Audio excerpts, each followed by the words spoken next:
ஆடி மாதம்னாலே எல்லா ஊர்லேயும் எல்லா கோயிலையும் ஒரே திருவிழா தான். நாங்கள் வருஷம் வருஷம் போகிறது குலதெய்வ கோயிலுக்கு இந்த ஆடி மாதத்தில். அதுக்காக ஊருக்கும் கிளம்பியாச்சு. பசங்க வரத்துக்காக வெயிட்டிங். என்னென்ன ஸ்நாக்ஸ் இருந்துச்சோ, காலையில் செஞ்ச பூரி கூட இருந்துச்சு, அதையும் பேக் பண்ணிவிட்டு கிளம்பியாச்சு.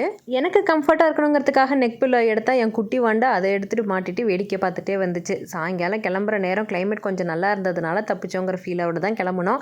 ஆனால் ஃபுல் டிராஃபிக்கு போகிற வழியெல்லாம் அதுக்கப்புறம் தான் கொஞ்சம் கிளியர் ஆச்சு. கிளைமேட் கூட ரொம்பவே நல்லா இருந்துச்சு. எங்கள் வீட்டு குட்டிஸோட தான் இந்த பறந்து போ படம் பார்க்கணுன்னு வெயிட் பண்ணிட்டு இருந்தோம். ஸோ அதையும் போட்டுட்டு பார்த்துட்டே போயிட்டு இருக்க வழியில் சீத்தாப்பழம் விற்றாங்க. அதையும் வாங்கிட்டு சாப்பிட்டுட்டே நாங்கள் ட்ராவலை கண்டினியூ பண்ணோம். வீட்டுக்கு ஒருத்தர்னாச்சும் இந்த மாதிரி ட்ராவலில் உடனே தூங்கிடுவாங்க. அதோட ரகம் தான் என்னோட சின்ன வாண்டு. ஏறி 10-15 நிமிஷம் வேடிக்கை பார்த்ததுக்கப்புறமா தூங்கியாச்சு. நான் ட்ராவல் ஸ்டார்ட் பண்ணும்போதே வேண்டிகிட்டே தான் வந்திருந்தேன், கடவுளே இன்றைக்கி மழை மட்டும் பெய்யக்கூடாது. ஏன்னா கார் டிரைவ் பண்ணும்போது ரொம்பவே கஷ்டமாக இருக்கும். அது கொஞ்சம் நேரத்தில் இருட்ட வேறு ஸ்டார்ட் ஆகிடுமா, அதுக்காக தான். ஆஃபீஸ் அண்ட் ஸ்கூல் முடிச்சோடனே கிளம்புனதுனாலவே எல்லாத்துக்கும் கொஞ்சம் நேரம் அப்புறமா நல்ல பசி வந்துருச்சு. கட் பண்ணி கொண்டு வந்திருந்த ஆப்பிளையும் எடுத்து ஸ்டார்ட் பண்ணிட்டோம் சாப்பிட்றதுக்கு. நான் பேக் பண்ணி கொண்டு வந்திருந்த பூரியும் ஆப்பிளும் தான் எங்களுக்கு கை கொடுத்துச்சு. ஏன்னா நாமக்கல் கிட்ட போனதுக்கு அப்புறமா சாப்பாட்டு கடையே காணோம். ஒரு வழியாக ஒரு கடையை கண்டுபிடிச்சி பரோட்டாவும் சாப்பிட்டுட்டு கிளம்பிட்டோம்.